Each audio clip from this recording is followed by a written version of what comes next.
Hola, hola et bienvenue sur cette nouvelle vidéo interview sur le thème de l'intuition. Je suis Sandra, coach intuitive et accompagnante holistique depuis 2020 à travers différents outils, dont le principal, mon intuition et ma connexion au subtil. Et j'ai à cœur, avec cette série d'interviews, de démystifier le thème de l'intuition et de la connexion au subtil pour permettre à qui le souhaite et à chacun de connecter à plus de clarté, plus de guidance intérieure, pour plus de liberté. Et j'ai le plaisir d'accueillir Sandrine Veriken, qui est spécialiste d'astrologie moderne, évolutive, et créatrice de 3 oracles, dont les 2 derniers qui sont l'oracle de l'amour et de la lune et du Oui. Moon Journal. Merci beaucoup d'accepter cette invitation. Est-ce que tu as envie d'ajouter quelque chose sur qui tu es et sur pourquoi tu participes à ce type d'échange? Écoute, merci beaucoup déjà pour l'invitation. Bonjour à toutes et à tous. Oui, je suis Sandrine, astrologue. Je pratique l'astrologie depuis que j'ai 14 ans. Donc c'est une seconde nature, c'est un langage mystique et symbolique qui m'habite complètement, qui me passionne. Je m'endors avec des vidéos d'astrologie, je me réveille avec des recherches. C'est vraiment quelque chose qui est toujours là en fait pour moi. Et puis, c'est toujours très simple et spontané pour moi d'accepter en fait. J'y vais à l'intuition en fait, parce que c'est vrai que comme on se met en avant sur les réseaux, c'est vrai que on est pas mal sollicité des fois, Oui. et des fois où ça me parle pas et c'est pas un jugement de valeur ou c'est pas le bon moment pour moi. Et puis il y a des mails qui résonnent, qui sont fluides et on se dit bah oui, voilà. Et là, ça ne s'explique pas, ça se Oui. et c'est ce qui s'est passé. Voilà, j'ai aimé l'approche que tu as, la simplicité aussi, la spontanéité, c'est quelque chose qui fonctionne assez bien. Et puis quelque part aussi, il arrive un moment où moi je reviens sur les réseaux sociaux après une bonne pause de Ah, 3 mois qui m'a régénérée. Et donc, voilà, c'était dans le mouvement en fait, avec cette idée d'intuition. Donc pour moi, l'intuition, c'est déjà un des atouts innés du féminin. Ça ne veut pas dire que les hommes n'ont pas d'intuition, hein. C'est du féminin de l'être. Et ça fait vraiment partie de l'inné que nous avons en nous. Et quand il se rend silencieux, c'est quelque chose qui peut énormément nous couper finalement de nos élans spontanés.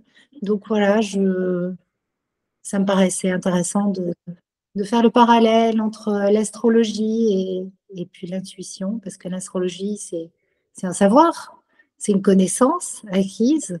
Et la connaissance acquise et le savoir, qui sont de l'ordre du mental, comment ça vient maintenant euh, se mélanger avec l'intuition. C'est très intéressant, en fait, de réfléchir à tout ça.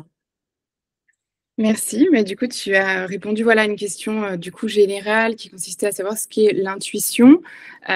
Du coup, pour toi, et c'est intéressant d'ailleurs que tu as précisé que ça peut aussi être quelque chose qui peut mettre en souffrance ou en difficulté d'être coupé de son intuition. Oui. Pour toi, qu'est-ce que ça permet? Qu'est-ce que c'est l'intuition pour chacun? En fait, l'intuition, c'est cette petite voix qui nous guide, c'est ce eureka, c'est quand on lâche, en fait. Souvent, les meilleures intuitions viennent quand on prend une douche. Mm. Une douche cérébrale, en fait. Et à ce moment-là, il y a, il y a un relâchement. Et puis, l'intuition nous dit, bah, tiens, on a l'élan, on a l'inspiration, c'est assez proche. C'est un ressenti, hein, pour moi, l'intuition. L'intuition et l'instinct sont deux choses différentes. Je dirais que l'instinct, c'est plus en lien avec la survie. Et l'intuition, c'est plus en lien avec les besoins secondaires, en fait. Hein, même si voilà, notre intuition nous guide, mais on n'est pas dans le vital, l'intuition. Alors que l'instinct, c'est vital. C'est Intéressant, oui. deux notions complètement différentes. Alors, je vais citer mes sources parce que c'est quand même pas quelque chose que je sors, c'est quelque chose que j'ai appris dans ma formation en pratique épigénétique. C'est Marie-Françoise Noguès qui m'a transmis cette sagesse. C'est une formation que je suis à Aix-en-Provence, également à Paris avec euh, avec Lucas, qui est formateur, formé à la méthode Noguès, et à Lyon avec Marie-Françoise ou à Aix avec Marie-Françoise. Donc voilà, c'est vraiment quelque chose qui nous est transmis dans le cadre de cette formation, mais que j'applique, bien sûr, au niveau de l'astrologie. Oui. Dès qu'il est question d'instinct, je vais plus aller regarder Mars, qui nous parle de l'instinct de survie. Et dès qu'il est question d'intuition, je vais plus me relier à la Lune. Mmh. Oui, d'accord. Donc l'intuition, c'est vraiment relié à l'énergie féminine et tu dis que l'instinct justement qui serait plus animal, serait plus relié du coup à l'énergie masculine d'action en nous, en fait? Complètement, tout à fait, en nous, hein. Donc, bien sûr, je parle du féminin de l'être et du masculin de l'être, Oui, hein. bien. Nous portons les deux en nous. Maintenant, dans l'inné, c'est la femme qui est porteuse de l'intuition. Bah, depuis la nuit des temps, et l'homme porteur de l'instinct. Mais avec l'évolution, nous avons de nouveaux acquis et nous développons des, des compétences, des talents, bien sûr. Et puis, nous portons de l'instinct en nous pour la survie, quoi qu'il Oui. arrive, nous les femmes. De même que les hommes ont développé leur intuition. Et puis on ne va pas catégoriser parce que c'est vraiment pas le Mmh. but. C'est vraiment pas le but. Est-ce que, tu fais une différence ou tu mets une nuance entre l'intuition et les capacités subtiles ou extrasensorielles? Est-ce qu'il y a un processus là-dedans? Est-ce que tu mets une nuance? Par exemple, dans la mesure où, l'astrologie pourrait être un macrocosme qui nous permet de nous relier à ce microcosme intérieur, justement, est-ce qu'il y a une nuance, une différence entre ces 2 aspects, plutôt internes et externes de connexion? Oui, je pense qu'on peut nuancer parce qu'à chacun, finalement, ses dons et et sa capacité à se relier au subtil. Et en fait, on a des personnes très, très empathes, très, très médiums, canal, hein, qui s'ouvrent complètement à cette dimension de canal et qui ont déployé, en fait, ce don que nous portons.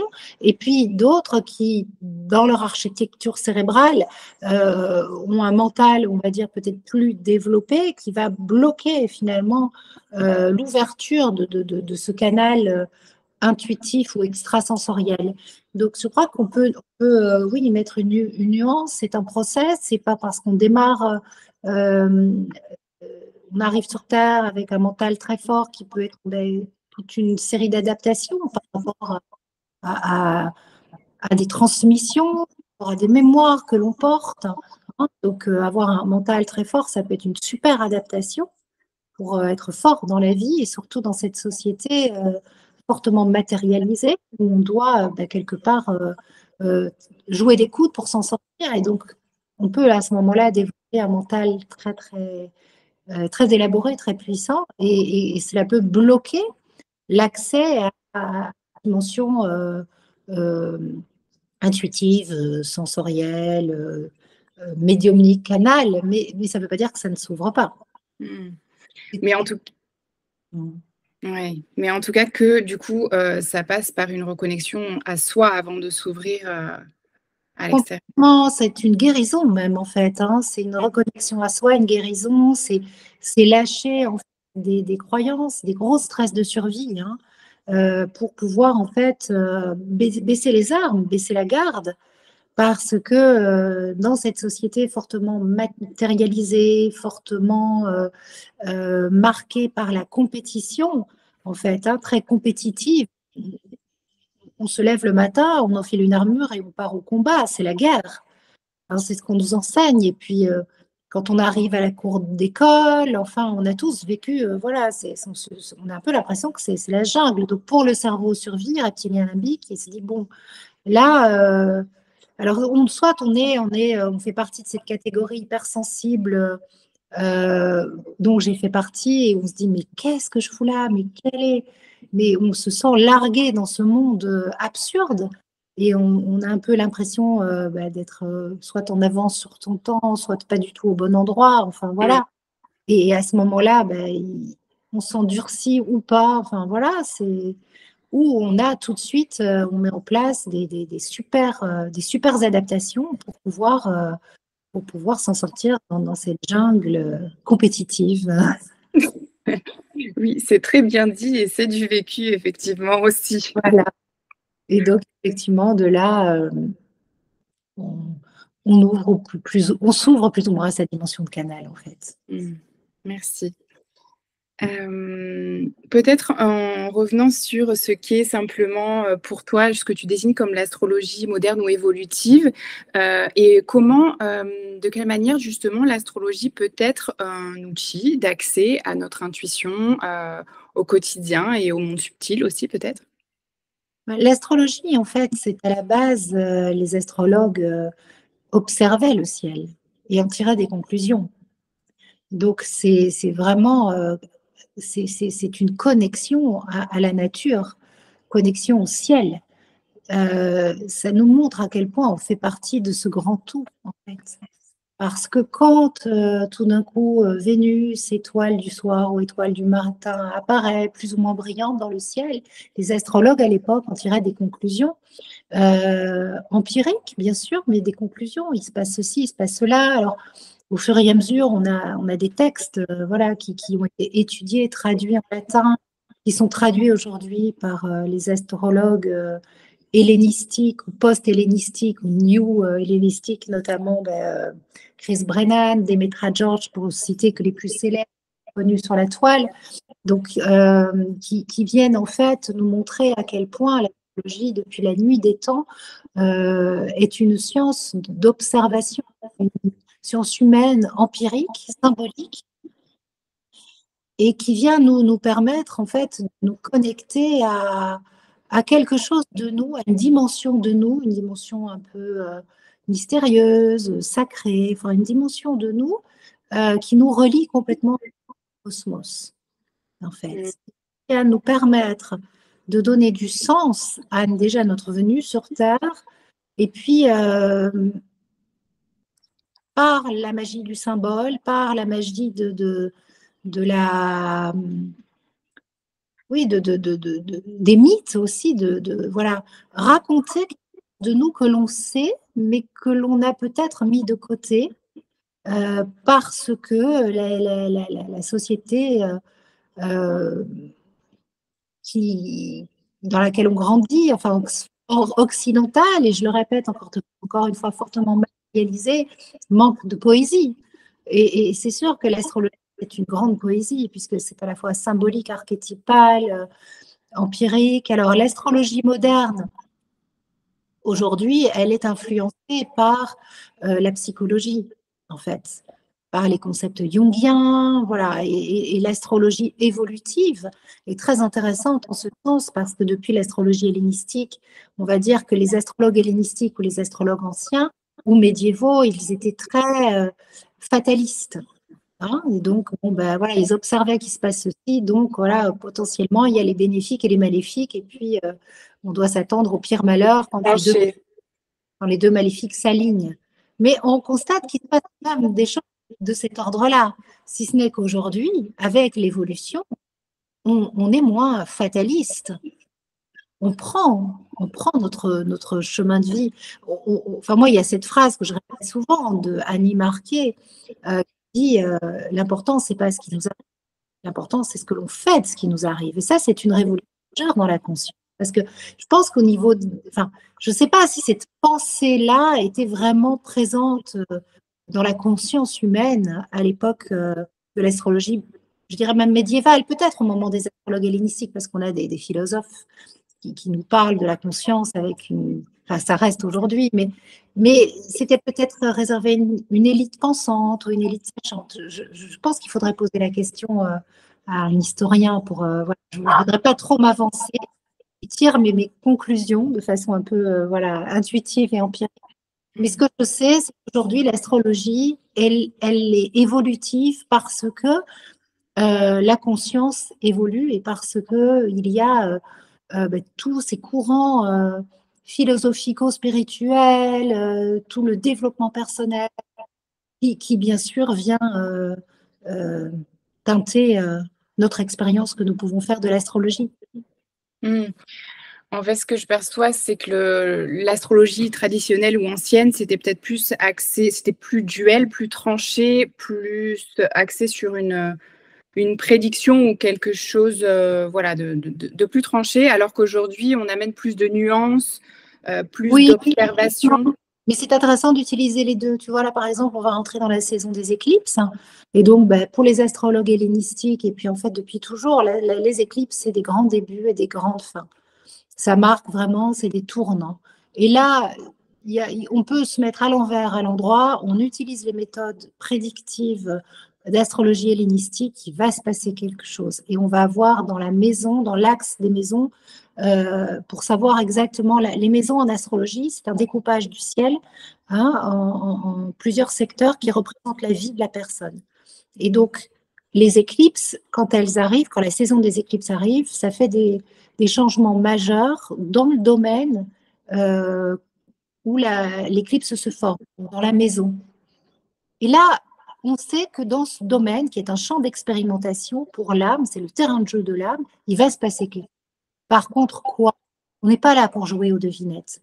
On sait que c'est des grands débuts et des grandes fins. Il y a un petit chat qui a voulu sortir ou un C'est petit chat. ça, exactement. Ouais, ils sont tous pareils. Donc voilà, donc de là, par contre, on va s'appuyer sur l'astrologie évolutive, on va dire, ou peu importe le nom, hein, je me Oui, définis oui, oui. pas, pour pouvoir se dire, bon, ben, ok, alors là, imaginons, j'ai une éclipse solaire dans la maison 1. La maison 1, c'est le moi, c'est l'identité, c'est physique. Donc, il y a tout un champ des possibles. Donc, bien sûr que ben, on va élaborer tout le champ des possibles. Et puis se dire, bon, ben, on va voir ce qui va se passer. Alors, le but n'est clairement pas de jouer aux devinettes. Si la maison 1, c'est la maison de l'apparence, ben, potentiellement, je vais changer le look, je vais changer ma couleur de cheveux, je vais tout d'un coup, voilà. Mais sur le plan évolutif, sur le plan de l'âme, une éclipse, c'est une éclipse de soleil, c'est un nouveau départ, c'est un grand changement, c'est la fin d'une façon de fonctionner pour accéder à une nouvelle façon de fonctionner. Je démarre un nouveau chapitre de mon évolution personnelle et la maison 1, c'est le voyage, c'est le début du voyage d'incarnation. Et donc, à chaque fois, on va aller de plus en plus, on passe du moi-je et de la définition que l'on se fait de son identité en fonction de l'environnement à un soi supérieur, à une énergie plus proche de la vibration de l'âme. Et donc, voilà, ces éclipses solaires en maison 1 viennent nous permettre de passer à une nouvelle étape de notre cheminement intérieur. Et là, on discute avec la personne. Vous en êtes où? Ça vous parle? Qu'est-ce que ça vous dit? Parce que l'astrologue n'est pas devin. L'astrologue est un canal. Il est un canal, un messager du ciel. Il connaît la lecture et il s'appuie sur cette dimension archétypale, symbolique, pour discuter avec la personne qui est en face. Et puis, tous les deux vont se connecter voilà, sur une vibration mystique, on va dire, pour pouvoir aller tisser une toile qui va vibrer et répondre à l'énergie de la personne. Un peu comme quand on tire les cartes avec le tarot hein, de Marseille. Voilà.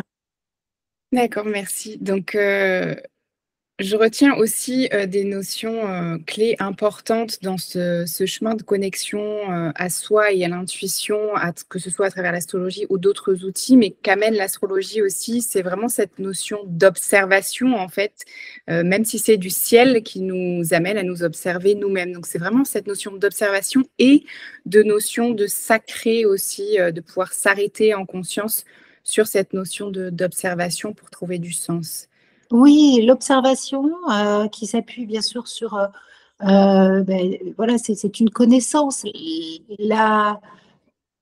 y a deux façons de faire les choses en fait. Par exemple, tu vois, moi là en ce moment, je travaille avec les éclipses, je le trouve passionnant parce que l'idée c'est d'aller voir en arrière. Qu'est-ce qui s'est passé quand les éclipses étaient dans la maison 2 et la maison 8? Qu'est-ce qui s'est passé pour moi?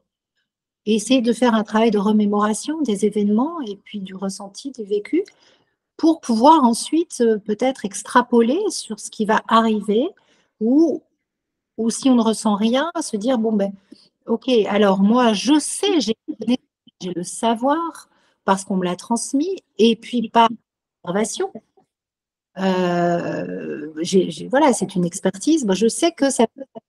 Ok, comment moi j'ai envie de m'inscrire finalement dans cette saison des éclipses qui va se former dans mon âme, où la lune est en joie, où le soleil est en joie, par exemple. pour citer l'axe 3-9. Et là, tu vois, c'est un mélange parce qu'il y a la Lune est en joie dans la maison 3 et le Soleil est en joie dans la maison 9. C'est clairement un concept hérité de l'astrologie hellénistique qu'on ne nous transmet pas dans l'astrologie moderne et évolutive. Et puis de là, ben, on peut aller à la rencontre ben, de soi au travers de cette toile cosmique, en fait. Oui, donc c'est à la fois et de la connaissance, de l'expérience. Mhm. Je pense que l'intuition vient aussi avec l'expérience. C'est fortement lié. Est-ce que tu as des conseils ou des petits exercices quotidiens que quelqu'un qui découvre l'astrologie pourrait s'intéresser à observer ou à expérimenter, voilà, comme question ou comme exercice quotidien en autonomie? Bah, déjà, tu sais, on commence avec la Lune. On se connecte à la nouvelle Lune, à la pleine Lune, au cycle de la Lune, Mm. pour voir comment, en fait, on fait l'expérience des 12 saisons astrologiques en nous, en fait. Comment, alors après, si on peut pousser un peu plus loin pour aller voir, bah tiens, la nouvelle lune, elle tombe dans quelle maison astrologique pour moi? Donc, quel nouveau départ me propose-t-elle pour le mois à venir, par exemple? Bon, là, pour les éclipses, c'est pour les 6 prochains mois, voire ça me fait travailler pendant les 18 mois des éclipses. Mais voilà, déjà, tout simplement, OK, la nouvelle lune, elle se forme dans le signe, là, il va y avoir, là, ça va être une pleine lune. Donc, pleine lune en bélier, balance. Ça réveille quel axe de maison dans mon thème à moi? La maison 1 et la maison 7. La maison 1, c'est moi, la maison 7, c'est l'autre. C'est ce que je me cache à moi-même aussi. C'est ce que l'autre, c'est l'effet miroir. Qu'est-ce qui se joue dans mes relations? Et donc, dans mon édification de mon identité, dans mon affirmation. Maison 2, maison 8, c'est tout en lien avec euh, la valeur, l'argent du conjoint, l'argent qui vient des autres. Qu'est-ce qui se passe au niveau de l'argent ou les cycles de transformation de la vie? C'est aussi la maison 8, la maison des psychanalystes. Donc, tiens, est-ce que tout d'un coup, il n'y a pas quelque chose en lien avec une thérapie qui peut démarrer? Voilà. Donc, il faut aller à la recherche, bien sûr, de la connaissance, savoir, ben voilà, les maisons, leur signification profonde, événementielle et évolutive pour voir comment ça résonne et puis tirer ses propres conclusions. Savoir qu'une nouvelle lune, c'est un nouveau départ. Une pleine lune, c'est une mise en lumière de choses que l'on n'avait pas forcément, dont on n'avait pas forcément compris, qui étaient un peu occultées et puis qui tout d'un coup nous apparaissent comme des évidences. D'accord, donc oui, faire ce travail en fait d'observation de ce qui se passe dans le ciel, appliqué aux maisons qui sont en fait les domaines les terrains de jeu en fait expérientiels dans la vie matérielle de ce Tout qu'on à peut fait. vivre. Oui, tout à fait. C'est tel domaine qui est réveillé. Il y a 12 domaines universels. Donc après, ça, c'est un petit peu mon nouveau dada. Moi, j'encourage fortement les personnes à utiliser le système des maisons entières, de Whole Sign House System, qui Ok. est le système des astrologues hellénistiques. Je ne remets pas en question Placidus, qui est le système apparu au XVIIe siècle et qui est plus temporel, mais par exemple, pour les personnes qui sont nées sous des latitudes élevées, ça ne fonctionne pas. Et quelque part, il me semble, mais bon, après, je ne veux pas ouvrir de débat, c'est des débats d'astrologues, et en fait, tout ce qui est juste, tout ce qui résonne pour chacun d'entre nous est juste. C'est comme ça que ça fonctionne. Oui. Cette base-là, on est le meilleur astrologue pour la personne qui vient nous consulter. Mais j'aime la dimension symbolique, connectée aux saisons du système des maisons entières ou du système des maisons égales, qui sont en fait les plus vieux systèmes de découpage du ciel et qui nous reconnectent pleinement à l'humanité. Et comme je pense que nous sommes sur Terre pour faire l'expérience de notre pleine humanité, j'aime ce découpage qui n'accorde pas d'importance à un secteur ou à un autre. Le thème en soi va nous dire si tel secteur est plus important, mais le découpage, ben, en fait, on a tous, tu sais, il y a les 5 grandes blessures, il y a des typologies qui ont pu être observées les 12 grandes maisons astrologiques parlent de 12 expériences, 12 grands champs d'expérience de l'âme dans la Terre. Bien sûr qu'on va après, à des degrés plus ou moins forts, ou à des moments plus ou moins forts, réveiller ces expériences. Mais je pense qu'on fait tous l'expérience du deuil, on fait tous l'expérience euh, du travail que l'on vit comme un combat, on fait tous l'expérience de l'amitié, des réseaux, de la maladie, des enfants, du plaisir, du désir, de la sexualité, on fait tous. Et après, ben, ce découpage, il est là. On vient d'aller voir avec les nouvelles lunes, avec les éclipses. Tiens, c'est ça qui est travaillé en ce moment. Tiens, mon âme, là, le plan de mon âme, c'est que ben, j'ai des prises de conscience, des évolutions à tel niveau. Ça, c'est intéressant. Et là, on rentre dans l'astrologie évolutive où on joue. On joue, on est créateur, on co-crée. Et ça, Oui, en fait, dans un premier temps, il y a ce travail de libération, de transformation des blessures qu'on peut faire en observant le ciel à travers les maisons qui sont des domaines de vie comme la famille, le travail, ouais. etc. Et ensuite, il y a ce champ d'action plus large, en fait, où là, il s'agit une fois reconnecté au soi, de co-créer, d'être acteur, en fait, dans ce qui Oui, va se passer, ce qu'on va créer. complètement, et puis de ne pas résister parce que ça permet aussi, quelque part, des fois d'accepter ce qui est. Moi, je prends souvent l'exemple de l'année dernière, enfin les 2 dernières années, la saison des éclipses éclipsait totalement ma carrière professionnelle que j'ai mis un peu entre parenthèses pour complètement vivre la dimension familiale et la maison 4 et le foyer, et où c'était ce qu'il y avait de plus important. Et il y avait des moments où je me sentais extrêmement frustrée parce que ben, j'avais l'impression de stagner, mais en même temps, j'avais une crise de sens aussi par rapport à mon travail. Et puis, ben, au fait, à partir du moment où je me suis rendu compte que ben, les éclipses étaient en train d'agir dans ce domaine, j'ai dit, bon, ben, OK, je vais arrêter de me faire contre-courant et puis, en fait, je vais laisser un travail alchimique se faire et sortir de la résistance, accueillir, accepter, transcender. C'est passionnant. Ouais, c'est hyper intéressant et très important parce qu'il y a différents outils qui permettent d'identifier ces phases justement qu'on pourrait appeler aussi karmiques ou de choses qui nous permettent d'être dans l'acceptation ouais, de ce qui se passe. Moi, j'aime bien parler des plans de l'âme, en fait. J'ai l'impression que l'âme, elle a un plan étoilé et Mm. et que l'astrologie nous permet d'aller à la rencontre de ce plan ou de ces plans. Merci. Une petite question, jeu légère. On parle moins des astéroïdes. Est-ce que il y a un astéroïde qui t'intéresse, qui te fascine ou voilà, dont tu aimerais parler? Moi, j'aime beaucoup les astéroïdes. Il y en a beaucoup, en fait. Il y en a des on ne peut même pas les compter, en fait. Il y a autant d'astéroïdes que... Il y en a sûrement qu'on ne connaît pas d'ailleurs. Oui, oui, on en découvre tous les jours. Les plus connus sont... Alors, Chiron, c'est un planétoïde, mais les plus connus sont certainement Cérès, hein, Déméter, alors, il y a elle, il y a Vesta, qui détient la flamme sacrée, Pallas, Athéna, euh, Junon.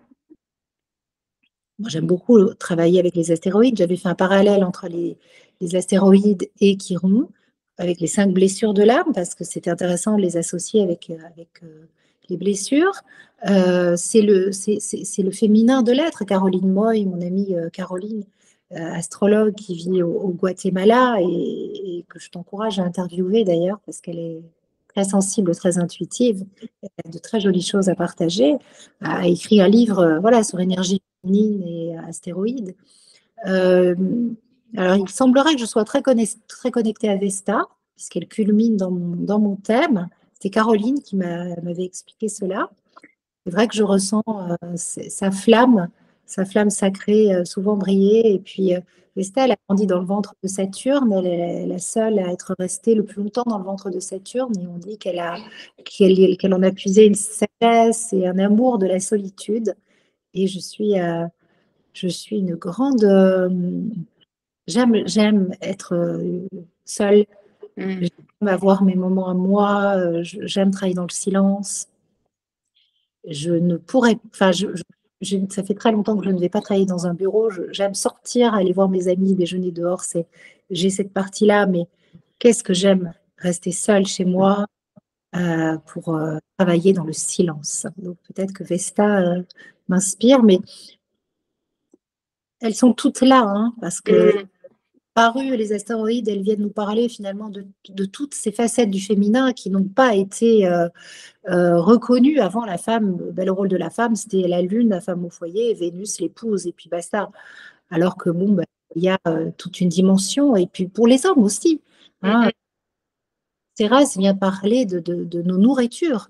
On retrouve souvent une Thérèse très forte chez des hommes qui aiment cuisiner ou qui sont cuisiniers ou qui vont nourrir affectivement, la famille, en fait, hein, ou voilà, c'est très intéressant. Et puis Cérès, on la retrouve beaucoup dans les dimensions, quand il y a des problèmes avec la fille, entre la maman et la fille, enfin des enjeux de séparation ou des problématiques liées à la nourriture, à l'anorexie. Elle vient souvent nous travailler vers 14 ans, dès que la petite a 14 ans. Et pour la maman, c'est très très fort. Et à ce moment-là, on est très très connecté à Cérès et à Perséphone. Mmh, intéressant. Donc c'est vraiment aussi un outil, enfin un univers, pour aller explorer des facettes du féminin, en fait, qu'on soit homme ou femme. Tout à fait, c'est très riche. Si vous êtes passionné par ça, je vous invite à aller découvrir les travaux de Demetra George, ou le livre de Caroline, D'accord, merci beaucoup. ou notre astro-coaching sur les blessures de l'âme et le lien qu'on peut en faire. C'est avec Valérie Tartera que j'ai fait cet astro-coaching qui Mmh, est en épigénétique, et donc la formation que je suis à Aix-en-Provence, dont je vous ai parlé dans le début de la vidéo. d'accord. Est-ce qu'il y a, donc tu es passionnée d'astrologie depuis tes 14 ans, et puis j'imagine qu'il y a eu, du coup tout un processus aussi derrière, bah, de découverte de l'astrologie, mais ensuite, je pense qu'il y a eu un basculement. Comment s'est fait ce processus? Est-ce qu'il y a eu un élément déclencheur ou, voilà, c'est quoi l'élément, uranien qui a vraiment déclenché aussi l'émancipation de ta contribution en astrologie à un moment donné? Moi, c'est le retour d'Uranus, hein, 40 ans, entre 40 et 42 ans, en fait, hein, qui est en fait une étape clé, surtout bah, comme je suis Verseau, comme Uranus est très important dans mon thème, j'y suis sensible. Mais c'est là où, en fait, on fait exploser. Alors, c'est un processus, parce que j'avais Ouais. commencé tout un travail de reconnexion, voilà, à quelque chose, à une vérité essentielle que j'avais masquée. J'avais fait des choix par défaut, des choix par peur. Donc, tout a explosé à ce moment-là. Et c'était une remise à zéro des compteurs, pour que je puisse aller vers quelque chose de beaucoup plus libre dans ma façon de vivre ma vie de femme, mais aussi ma vie professionnelle. Et donc, bah, c'est vrai que la première partie de ma carrière d'astrologue, elle était déjà avec une fausse identité, puisque j'avais un pseudo. Donc, on pourrait aller élaborer, c'était très intéressant, hein, faire tout ce travail. Euh, et puis, c'est pas qu'il y avait quelque chose que j'assumais pas, hein, c'est que c'était plus profond que ça, en fait. Mais bon, c'est très, très riche. Et puis, c'était quelque part très commercial, marketing. Mmh. J'ai appris plein de choses, c'est passionnant. J'ai créé des magazines d'astro, j'ai enregistré des émissions de télé, rencontré des gens passionnants. J'ai recruté beaucoup aussi d'astrologues et de voyants, puisque bah, j'ai monté tout un.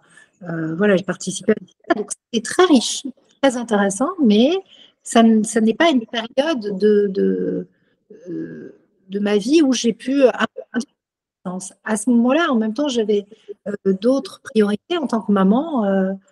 Et donc, voilà, c'était juste. Mais à 40 ans, coup de théâtre d'Uranus, boum patatras, du jour au lendemain, merci, au revoir. Et, euh, et puis, j'ai divorcé aussi. Enfin, voilà, c'était. Mais c'est ça, c'était le fruit du processus. Parce que je me Mm. souviens que je montais à Paris pour enregistrer les vidéos et je me disais, ça va durer encore longtemps. Et puis tout d'un coup, Uranus ou le ciel, il dit, bon, bah, c'est fini, c'est maintenant. Ah, ok, bon, eh ben, ok, on y va. C'était calme Ouais. quand même.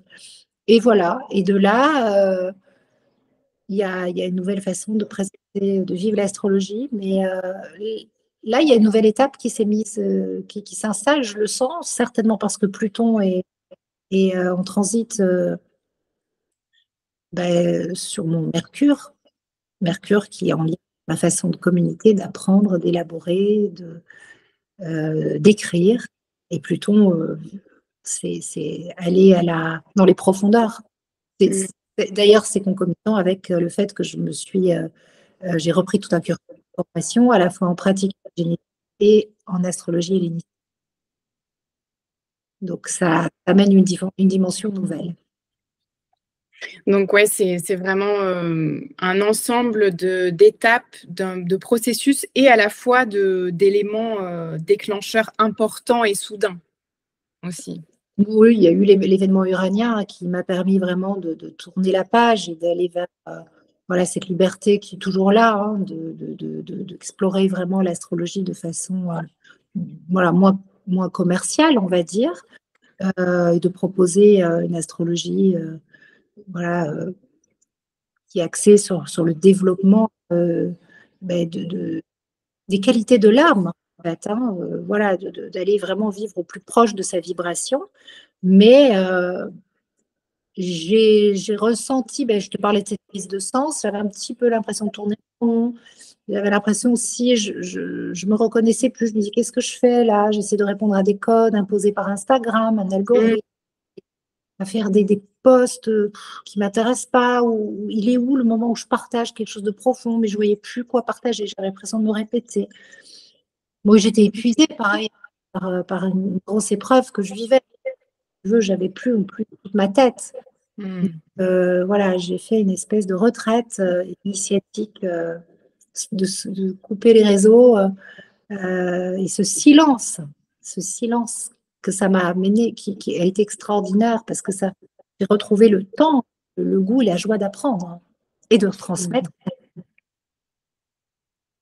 Intéressant. Donc, justement, si ça faisait partie d'une de mes questions, s'il y a un événement où il y a un événement intuitif ou inconfortable, justement, où on ne voit pas comment reconnecter à soi ou à son intuition, une des ressources, ça peut être justement le retrait, le recueillement ou le silence aussi. Oui, si on le sent, parce que c'est pas, si on est en gros stress de survie, c'est pas forcément idéal non plus, hein. Il faut vraiment s'écouter, c'est-à-dire que dans les moments de crise, dans les moments aigus, c'est le cerveau limbique, c'est le cerveau reptilien qui sont aux commandes. Et si la blessure, c'est par exemple une blessure d'abandon, la solitude, ça peut ouvrir des gros stress de survie. C'est pas recommandé. Il vaut mieux à ce moment-là faire comme on peut, quoi, en fait, hein. Et si on a besoin de remplir le vide en étant avec du monde, c'est OK. De toute Ouais. façon, c'est non négociable. Écoutez. C'est non négociable. En fait, c'est accepter, pas se juger. Et puis savoir que c'est un processus et qu'il y a un moment où ça va redescendre, ça va retomber. Et dans la nature de la personne. Moi, c'est dans ma nature, hein, je source comme ça, de pouvoir goûter à ça, se l'offrir, en fait. Se l'offrir comme un cadeau. Et c'était pas évident de dire, allez, je supprime Instagram de mon téléphone et je ne vais plus voir ce qui se passe sur ce média qui faisait sa loi quand même, hein, de façon très très importante. Waouh, je n'étais pas tranquille. Et Mm. puis, en fait, au bout de 3 jours, là, c'est là où ça passe en 3 jours, 3 semaines, 3 mois, 3 jours, et ça ne me manquait pas du tout. Mais alors, c'était extrême. Quelle légèreté, Mm. légèreté. C'était donc ça vaut la peine. Je me suis challengée un petit peu, et puis des fois, il faut aussi un petit peu aller sortir de sa zone de confort, on va dire. Mais ce Ouais, que j'ai fait, c'est que c'est un appel impérieux. intéressant. Intéressant, merci beaucoup. Est-ce que, tu aurais des conseils à livrer aux personnes, aux artisans du subtil justement qui sont appelés à développer, partager leur activité, ou leurs connaissances justement spirituelles pour en faire un métier? Vous, c'est vous. Voilà. Moi, c'est moi. Toi, c'est toi. Je Mmh. disais dans l'astro-coaching qu'on a développé avec Valérie sur la maison 1, la maison 7, ne te compare pas aux autres. Les autres peuvent t'inspirer, mais toi, c'est toi. Et ton public te rejoindra plus tu seras connecté. Mmh. Et ta valeur ne se définit pas en quantité de followers, en quantité de likes, de machin. C'est toi et ne te force pas à communiquer par tel moyen, euh, parce que c'est soi-disant ce qu'il faut faire. Si ça ne résonne pas pour toi, ne le fais pas. Fais comment. Il n'y a pas que Instagram dans la vie, il n'y a pas que YouTube. Il y a là où ça résonne pour toi Mmh. et là où c'est juste pour toi. Tu vois, j'ai une maison au Mexique et j'ai vécu pendant. Ben, voilà, on est resté 100 jours.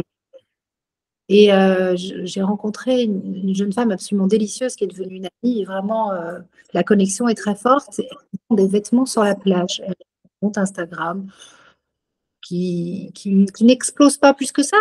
Et elle, ce qui lui plaît, c'est le contact humain, c'est cette dimension. Elle fait vivre toute une famille à Valladolid parce que elle vend vraiment très très bien sur la plage. Alors, si elle veut commencer à développer son business sur Instagram, bah, que va-t-il advenir de cette famille? Il faut qu'elle, enfin, et ça résonne pas. Pour l'instant, ça résonne pas, et donc elle le fait pas. Et elle reste complètement dans sa vibration. Mais ce qu'elle fait, c'est magnifique, ça marche super bien. C'est juste, c'est aligné, et voilà. Alors, bah, c'est sûr que je vois bien parce que bon, elle est rentrée dans mon cercle. Donc voilà, il y a tout de suite des personnes, surtout les hommes ou les femmes avec une dimension très entrepreneuriale, qui lui disent: ah oui, mais alors pourquoi tu fais pas ça? Mais c'est pas son truc. Mmh. Donc ça sert à rien. Voilà. Ouais, merci beaucoup, c'est très intéressant et ça peut être une pression, une injonction aussi donc merci de le rappeler. Est-ce que tu as, quelque chose à ajouter?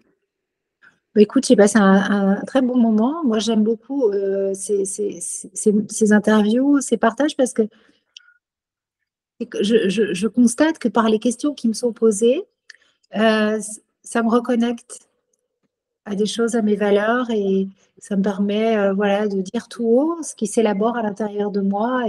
Et donc, merci. Voilà, je te remercie parce que euh, j'espère que ce qu'on a partagé sera porteur intéressant pour les personnes qui vont l'écouter. Mais en tout cas, moi, personnellement, c'était une petite mise au point. Voilà. Un beau moment de partage, de dialogue, mais aussi de dialogue avec ce qui s'élabore à l'intérieur de moi. Donc, merci. Oui, merci. Je te retourne aussi le remerciement, en fait, par la gratitude parce que, il y a toujours, et je trouve de plus en plus, hein, avec, les énergies, les vibrations, de ces dernières années, je trouve que ce jeu de miroir est encore plus présent sur le plan individuel et collectif. Donc ça a résonné aussi pour moi sur plein de points, donc merci beaucoup. Merci à toi. Au revoir, à bientôt.